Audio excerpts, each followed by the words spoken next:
ಸ್ನೇಹಿತರೆ ನಮಸ್ಕಾರ. ನಾನು ಯೂಟ್ಯೂಬ್ ಚಾನಲ್ಗೆ ತಮ್ಮೆಲ್ಲರಿಗೂ ಸ್ವಾಗತ.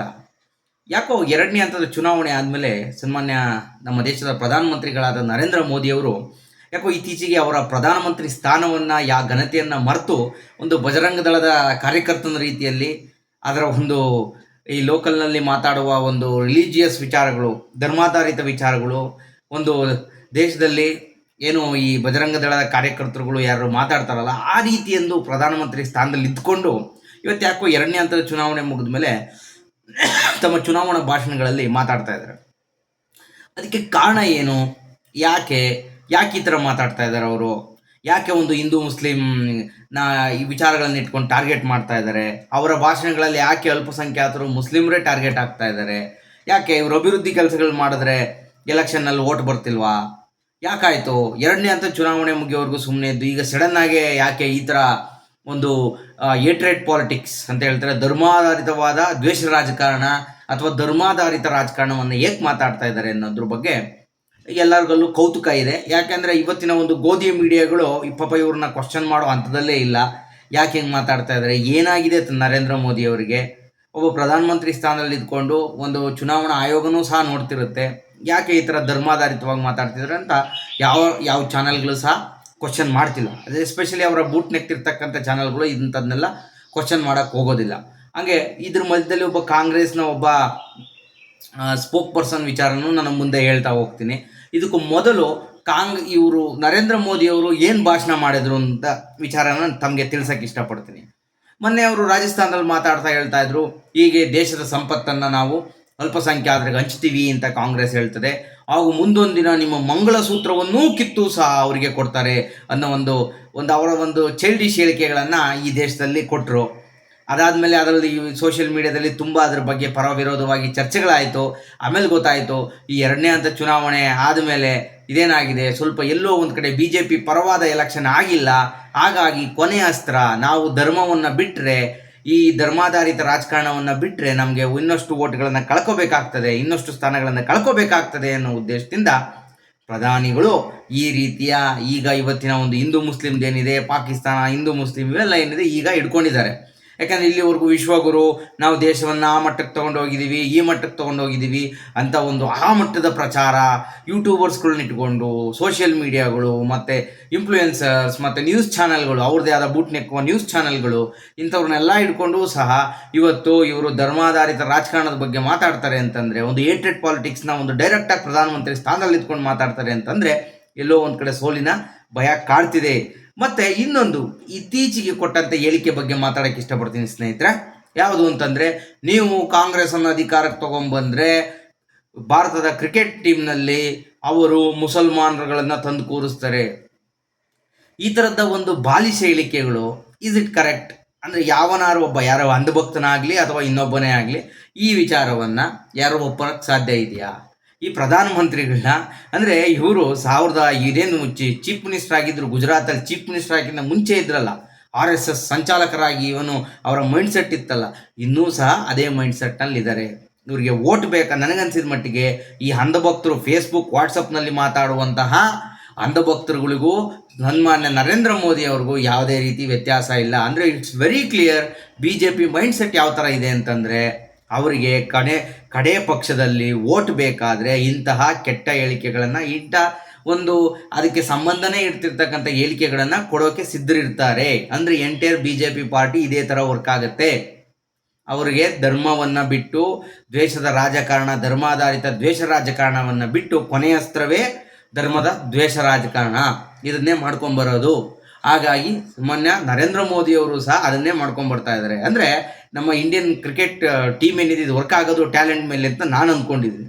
ಯಾರು ಒಳ್ಳೆ ಕ್ರಿಕೆಟನ್ನು ಕಲ್ತಿರ್ತಾರೆ, ಯಾರು ಚೆನ್ನಾಗಿ ಆಡ್ತಾರೆ ಅಂಥವ್ರನ್ನ ಆಯ್ಕೆ ಮಾಡ್ತಾರೆ, ಆಡಿಸ್ತಾರೆ. ಅಂದರೆ ಇವರಲ್ಲದೆ ಬೇರೆಯವರು ಅಧಿಕಾರಕ್ಕೆ ಬಂದರೆ ಅದೇ ಇದಕ್ಕೂ ಮುಂಚೆ ಹಿಸ್ಟ್ರಿಗೂ ಸಹ ನಾವು ಹೋಗೋಣ. 2014 ಮುಂಚೆ ಏನು 6ರಿಂದ 7 ಜನ ಮುಸಲ್ಮಾನರು ಈ ಭಾರತದ ಕ್ರಿಕೆಟ್ ತಂಡದಲ್ಲಿ ಇದ್ರಾ ಅಂತಂದರೆ ಇಲ್ಲ. 1980ರಲ್ಲಿ ಇದ್ರಾ ಅಂದರೆ ಇಲ್ಲ.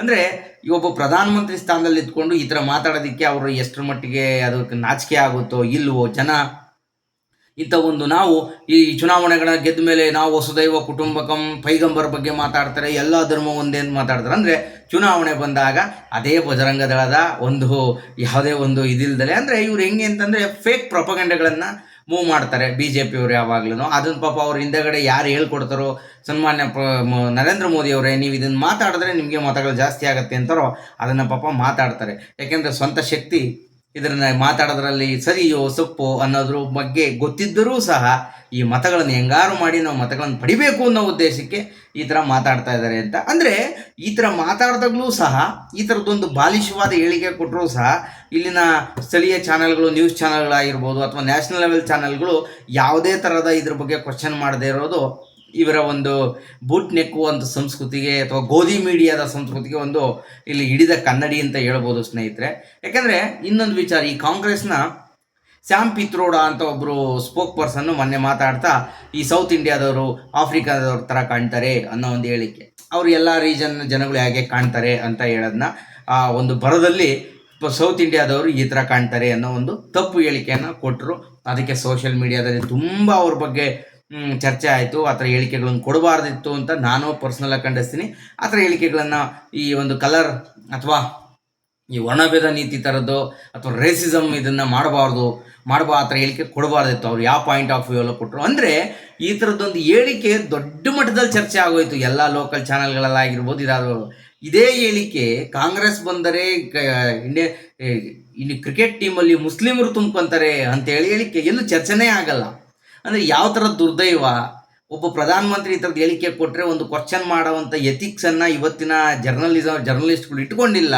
ಅಂದರೆ ಈ ದೊಡ್ಡ ದೊಡ್ಡ ಮಾಧ್ಯಮಗಳು, ನಮ್ಮ ಕನ್ನಡದ ಮಾಧ್ಯಮಗಳು ಪುಂಗುವ ಕುಯ್ಯುವಂಥ ಜನಗಳು ಇವತ್ತು ಪಬ್ಲಿಕ್ನಲ್ಲೇ ಪುಂಗುವಂಥ ಜನಗಳು ಇವತ್ತು ಇಟ್ಕೊಂಡಿಲ್ಲ. ತಮ್ಮ ಸುವರ್ಣಾಕ್ಷರದಲ್ಲಿ ಪುಂಗುವಂಥ ಜನಗಳು ಸಹ ಇಟ್ಕೊಂಡಿಲ್ಲ ಅಂತಂದರೆ ಟಿ ವಿ 10ರಲ್ಲಿ ಪುಂಗುವಂಥ ಜನಗಳು ಇಟ್ಕೊಂಡಿಲ್ಲ ಅಂತಂದರೆ ಏನು ಹೇಳಬೇಕು ಇದಕ್ಕೆ ಅಂತ ಗೊತ್ತಾಗ್ತಿಲ್ಲ. ಅಂದರೆ ಒನ್ ಸೈಡೆಡ್ ಆಗಿದ್ದಾರೆ, ತಮ್ಮ ನೈತಿಕತೆಯನ್ನು ಬಿಟ್ಬಿಟ್ಟಿದ್ದಾರೆ ಇವತ್ತು ಅನ್ನೋದು ಇಲ್ಲಿ ಅರ್ಥ ಆಗುತ್ತೆ. ಅಂದರೆ ಎಲೆಕ್ಷನ್ಗೋಸ್ಕರ ನೀವೆಲ್ಲ ಮಾತಾಡ್ಬೋದಾ? ಅಂದರೆ ಚುನಾವಣಾ ಆಯೋಗ ಇದ್ರ ಮೇಲೆ ಕಣ್ಣಿಡೋದೇ ಇಲ್ವಾ? ಈ ಥರದ್ದೊಂದು ಭಾಷಣಗಳನ್ನು ಒಂದು ಯಾವುದೋ ಒಂದು ಧರ್ಮವನ್ನು, ಅಂದರೆ ಇನ್ನೊಂದು ಮೊನ್ನೆ ಬಂದಂಥ ವಿಚಾರ, ಇವಾಗ ಹಿಂದೂಗಳ ಸಂಖ್ಯೆ ಭಾರತದಲ್ಲಿ ಕಮ್ಮಿ ಆಗಿದೆ, ಮುಸ್ಲಿಮರ ಸಂಖ್ಯೆ ಏರಿಕೆ ಆಗಿದೆ.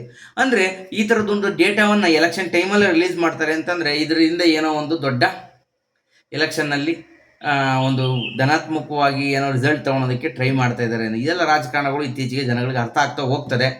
ಇದನ್ನು ಈಗ ಮುಂದುವರಿಸ್ತಾ ಹೋಗ್ತಾರೆ. ಅಂದರೆ ಇದೇ ಥರ ಫೇಕ್ ಪ್ರೊಪಗಂಡಗಳು ಮಾಡಿಕೊಂಡು ಇನ್ನು ಮುಂದಿನ ದಿನಗಳಲ್ಲಿ ನಾನು ಇವ್ರದ್ದು ಇನ್ನೂ ಯಾವ್ಯಾವ ಥರದ್ದು, ಯಾಕೆಂದರೆ ಇವತ್ತು ಮೊನ್ನೆ ನೋಡಿರ್ಬೋದು, ಮುಂದಿನ ಕೋವಿಶೀಲ್ಡ್ ಇಂಜೆಕ್ಷನ್ದು ಏನಾಯಿತು, ರಕ್ತ ಹೆಪ್ಪುಗಟ್ಟುವಿಕೆ, ಇದಕ್ಕಿದ್ದಂಗೆ ಅವ್ರದ್ದು ಮೋದಿಯವರ ಫೋಟೋವನ್ನು ತೆಗೆದುಬಿಟ್ರು.